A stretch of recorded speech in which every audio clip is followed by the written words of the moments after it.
నిర్విరామంగా కౌంటింగ్ చేస్తా ఉన్నారు. ఎందుకంటే బ్యాలెట్ పేపర్లు కదా, బ్యాలెట్ పేపర్లు ఒక్కొక్కటిగా లెక్క కట్టాల్సి ఉంటుంది, లెక్క పెట్టాల్సి ఉంటుంది. అయితే చెల్లి నోట్లు ఉంటే వాటిని పక్కకేసి తర్వాత వాటిని వ్యాలిడిటీని చెక్ చేయడం జరుగుతుంది. సో ఇట్లాంటి కారణాల వల్ల కొంత ఆలస్యం అవుతుంది తప్పితే మున్సిపాలిటీలో ఇంకొక హాఫ్ అన్ అవర్ 1 అవర్ లోపు మున్సిపాలిటీలో ఫలితాలు పూర్తిగా వచ్చే అవకాశం ఉంది. కార్పొరేషన్ ఎన్నికలకు సంబంధించి ఇంకొంత లేట్ అయ్యే అవకాశం మనకు స్పష్టంగా కనిపిస్తా ఉంది. ఎందుకంటే అవి ఇంకా ఎక్కువ వార్డులు ఉన్నాయి. ఒక్కో కార్పొరేషన్ లో 60కి మించి వార్డులు ఉన్న పరిస్థితి, డివిజన్లు ఉన్న పరిస్థితి కాబట్టి ఆ ఫలితాలు లేట్ అవ్వచ్చు. ఎస్, బీజేపీ లీడ్ లో ఉన్న ప్లేసెస్ ఏమైనా రిజల్ట్స్ సంబంధించి డీటెయిల్స్ చెప్పండి కరుణ్. బీజేపీ అంటే మన కార్పొరేషన్ లో చూస్తే అటు కరీంనగర్ కావచ్చు, అట్లాగే నిజామాబాద్ కావచ్చు, ఈ ఉత్తర తెలంగాణ సంబంధించి ఈ 2 కార్పొరేషన్లు, అట్లాగే ఆదిలాబాద్ కూడా. మున్సిపాలిటీల విషయానికి వస్తే ఆదిలాబాద్ స్పష్టమైన మెజారిటీ కనిపిస్తా ఉంది. మొత్తం 49 వార్డులు ఉంటే, ఆదిలాబాద్ మున్సిపాలిటీ 49 వార్డులు ఉంటే అందులో ఖచ్చితంగా 20 వార్డులు బీజేపీ కైవసం చేసుకున్నది, 11 వార్డులు కాంగ్రెస్ పార్టీ, అట్లాగే బీఆర్ఎస్ 6 వార్డులు మాత్రమే గెలుచుకున్నది. ఇక దాని తర్వాత చూస్తే మనకు జగిత్యాల జిల్లాలో రాయకల్ బీజేపీకి మంచి పట్టినటువంటి ప్రాంతంగా చెప్పొచ్చు. ఇక్కడ 5 మంది కౌన్సిలర్లు బీజేపీ నుంచి గెలిచారు. కాంగ్రెస్ బీఆర్ఎస్ కంటే ఎక్కువ మంది ఇక్కడ గెలిచిన సందర్భం.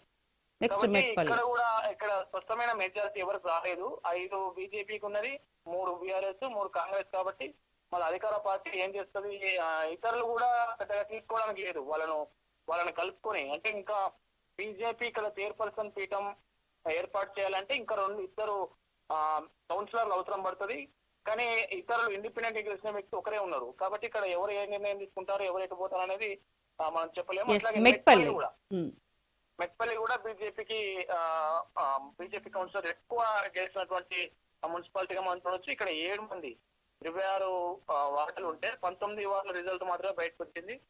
ఇంకా 7 మంది కౌన్సిలర్లు బీజేపీ నుంచి గెలిచారు. ఈ 7 మంది కౌన్సిలర్ అనేది బీఆర్ఎస్ కాంగ్రెస్ తో పోలిస్తే ఎక్కువ. బీఆర్ఎస్ కాంగ్రెస్ తో 5 మంది చొప్పునే విజయం సాధించారు ఇప్పటి వరకు. ఇంకా దాని తర్వాత గద్వాల జిల్లాలో కూడా కొంత ప్రభావం చూపిస్తారు. ఇక్కడ మెట్పల్లి విషయంలో కరుణ్ ఇంకొక 7 వార్డుల్లో రిజల్ట్స్ రావాల్సి ఉంది. సో ఆ 7 వార్డుల రిజల్ట్స్ వచ్చినప్పుడు పరిస్థితులు ఎంతవరకు మారే పరిస్థితి కనిపిస్తుంది బీజేపీ గూర్చి ఆలోచిస్తే? ఆ 7 వార్డులో కూడా బీజేపీకి ఖచ్చితంగా ఒక 4 వార్డులు ఉంటాయి అనేది మనకు లోకల్ నుంచి ఉన్నటువంటి సమాచారం. మొత్తం 7 వార్డులో ఒక 4 వార్డులు బీజేపీకి వస్తే బీజేపీ ఇక్కడ ఖచ్చితంగా చైర్పర్సన్ పీఠను కైవసం చేసుకునే అవకాశం అయితే మనకు స్పష్టంగా అనిపిస్తుంది. ఇండిపెండెంట్ కూడా 2 కలుపుకుంటే ఇక్కడ బీజేపీకి అవకాశాలు అయితే మెండుగా ఉన్నాయి. అట్లాగే కామారెడ్డి గురించి మాట్లాడుకుంటే, కామారెడ్డిలో ఆల్రెడీ 13 లీడ్ లో బీజేపీ ఉన్నది, 14 లీడ్ లో కాంగ్రెస్ ఉంది. బీఆర్ఎస్ కేవలం 5కు పరిమితమైంది, ఇండిపెండెంట్ ఒకళ్ళు ఉన్నారు. సో అక్కడ కూడా ఏమైనా రిజల్ట్స్ ని తారుమారు చేసే పరిస్థితి బీజేపీకి లీడ్ లో ఉండే పరిస్థితి కాంగ్రెస్ తో ఈక్వల్ గా ఉండే పరిస్థితి కనిపిస్తుందా? కామారెడ్డిలో ఒక విషయం ఏం చెప్పుకోవచ్చు అంటే, కామారెడ్డి నుంచి టీపీసీసీ అధ్యక్షుడు మహేష్ కుమార్ గౌడ్, అట్లాగే కామారెడ్డి ఎమ్మెల్యే కాటిపల్లి వెంకటరమణారెడ్డి. సో వీళ్ళిద్దరు, కాటిపల్లి వెంకటరమణారెడ్డి గురించి చూస్తే మనకు 2 సీఎం లో ఓడించిన చరిత్ర ఆయనకు ఉన్నది, జాయింట్ కిల్లర్ గా ఆయనకు పేరున్నది. కామారెడ్డిలో మెజారిటీ వార్డులను కైవసం చేసుకునేందుకు ఆయన మొదటి నుంచి ప్రచారంలో ఉన్నారు. చాలా నిక్కచ్చిగా మాట్లాడే వ్యక్తి మనకు కామారెడ్డి ఎమ్మెల్యేగా ఉన్నారు. అట్లాగే టీపీసీ చీఫ్ గా కూడా అతని ప్రభావం, టీపీసీ చీఫ్ గా మహేష్ కుమార్ కూడా తన ప్రాతినిధ్యం వహిస్తున్న ప్రాంతంలో మున్సిపాలిటీ గెలవాలనే దాని మీద కూడా ఆయన కూడా పెద్ద ఎత్తున వ్యూహంతో ముందుకెళ్లారు. గతంలోనే వరదలు వచ్చిన సమయంలోనే సీఎం రేవంత్ రెడ్డిని కామారెడ్డికి రప్పించుకోవడం కావచ్చు, అట్లాగే అభివృద్ధి కార్యక్రమాలకు కొంత నిధులు ఇవ్వడం కావచ్చు, ఇట్లాంటి ఫ్యాక్టర్స్ అన్ని కామారెడ్డి పట్టణంలో ఎఫెక్ట్ చేస్తా ఉన్నాయి. వీటి కారణంగానే కాంగ్రెస్ వర్సెస్ బీజేపీ పోటీ కనిపిస్తా ఉంది. అక్కడ sitting MLA versus TPC chief గా మనం చూడొచ్చు. మనకి ఇంకా రావాల్సిన వార్డులు ఇంకా 15 వరకు ఉంటాయి, ఇంకా 14 వరకు ఉంటాయి. కాబట్టి చివరికి ఏం జరుగుతుంది అనేది మనం పూర్తిగా చెప్పలేని పరిస్థితి. కరుణ్, నారాయణపేటకు సంబంధించి చూస్తే కాంగ్రెస్ కి 7 దక్కితే బీఆర్ఎస్ కి కేవలం 1. బీజేపీ అక్కడ 10 వార్డుల్లో ముందంజలో ఉంది, ఇతరులు 4 వార్డుల్లో ఉన్నారు. ఇది ఎట్లా మనం విశ్లేషించుకోవచ్చు? నారాయణపేట కనుక చూస్తే, నారాయణపేట డికేఆర్ ప్రాతినిధ్యం, ఎంపీ ప్రాతినిధ్యం వహిస్తున్నటువంటి ప్రాంతం. అందున మనకు బీజేపీ భారీ బహిరంగ సభ అయితే నిర్వహించడం జరిగింది మహబూబ్ నగర్ లో. ఈ సభకు బీజేపీ జాతీయ అధ్యక్షుడు నితిన్ నబీన్ కూడా రావడం జరిగింది. సో నా మొత్తం ఏదైతే ఉమ్మడి మహబూబ్ నగర్ జిల్లాకు సంబంధించి డికేఆర్ కొంత కాన్సన్ట్రేట్ చేసిన ప్రాంతంగా మనం వీటన్నిటిని చూస్తే నారాయణపేటలో మాత్రం బీజేపీ కొంత కలిసి వచ్చిన పరిస్థితి కనిపిస్తా ఉంది. ఇక్కడ 10 వార్డుల్లో బీజేపీ సత్తా చాటింది. ఇంకొక 2 వార్డుల ఫలితాలు రావాల్సి ఉన్నది.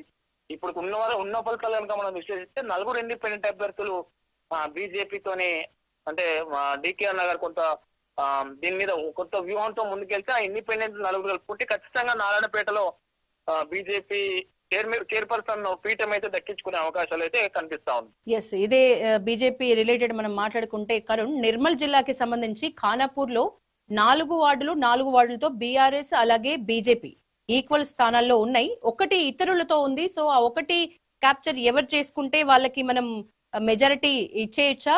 కాంగ్రెస్ అక్కడ కేవలం 3 వార్డులకే పరిమితమైన నేపథ్యంలో అయితే ఖానాపూర్ లో హంగు ఏర్పడిన పరిస్థితి కనిపిస్తోంది. ఎవరికి ఏ పార్టీకి స్పష్టమైన మెజారిటీ రాలేదు. 12 వార్డులో 7 వార్డులు ఎవరికి ఉంటే వాళ్ళు చైర్పర్సన్ పీఠం దక్కించుకునే అవకాశం ఉంది. అయితే ఇందులో బీజేపీకి 4 వచ్చాయి, బీఆర్ఎస్ కు 4 వచ్చాయి, కాంగ్రెస్ కు 3 వచ్చాయి. కాబట్టి ఒకవేళ ఏమన్నా అవకాశం ఉంటే బీఆర్ఎస్ సంబంధించినటువంటి కౌన్సిలర్లు బీజేపీ కౌన్సిలర్లు ఇండిపెండెంట్ కలుపుకుంటే ఏమైనా మున్సిపల్ చైర్పర్సన్ పీఠం అయితే కైవసం చేసుకునే అవకాశం ఉంది. ఎందుకు బీజేపీకి అవకాశం ఉందంటే నిర్మల్ ఎమ్మెల్యేగా మనకు ఏలేటి మహేశ్వర్ రెడ్డి గారు ఉన్నారు. ఈయన శాసన సభాపక్ష నేతగా ఉన్నారు బీజేపీ నుంచి. కాబట్టి ఈ ప్రాంతంలో నిర్మల్ జిల్లాకు సంబంధించి నిర్మల్ నియోజకవర్గానికి సంబంధించి మున్సిపాలిటీ ఒక్కటన్నా ఖచ్చితంగా బీజేపీ చైర్పర్సన్ సాధించుకోవాలన్న తపనతో వ్యూహంతో ముందుకు వెళ్తే మాత్రం ఖానాపూర్ ఖచ్చితంగా బీజేపీ ఖాతాలో పడే అవకాశం అయితే కనిపిస్తుంది. మరొక ఇంట్రెస్టింగ్ జిల్లాగా మనకు వనపర్తి కనిపిస్తోంది కరుణ్. వనపర్తి దాదాపు క్లీన్ స్వీప్ లాగే ఉంది కాంగ్రెస్ చూస్తే, కానీ అమరచింతలో నిజానికి చాలా డిఫరెంట్ పరిస్థితి ఉంది. 3 ప్రధాన పార్టీలు 3 వార్డుల్ని గెలుచుకున్నాయి. ఉన్న 10 వార్డుల్లో 1 ఇతరులు గెలుచుకున్నారు. సో దీన్ని ఎట్లా మనం విశ్లేషించుకోవచ్చు అమరచింత గురించి? అమరచింత కూడా సేమ్ హంగు వచ్చిన పరిస్థితి. ఏ పార్టీకి స్పష్టమైన ఆధిక్యం రాలేదు. ఒక ఇండిపెండెంట్ అభ్యర్థి అట్లాగే 3 పార్టీలకు సంబంధించి ముగ్గురు చొప్పున అభ్యర్థులు విజయం సాధించారు.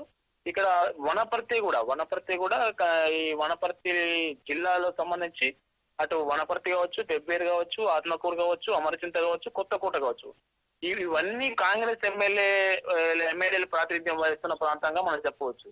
కాబట్టి ఇక్కడ వనపర్తి ఎమ్మెల్యే మేఘారెడ్డి నేతృత్వంలో ఆయన కనుక కొంత చొరవ తీసుకొని ఇండిపెండెంట్ లో ప్లస్ బీజేపీ కావచ్చు, బీఆర్ఎస్ కావచ్చు, వీళ్ళ ఎమ్మెల్యేలు ఎవరినైనా కొంత ఆయన దిక్కు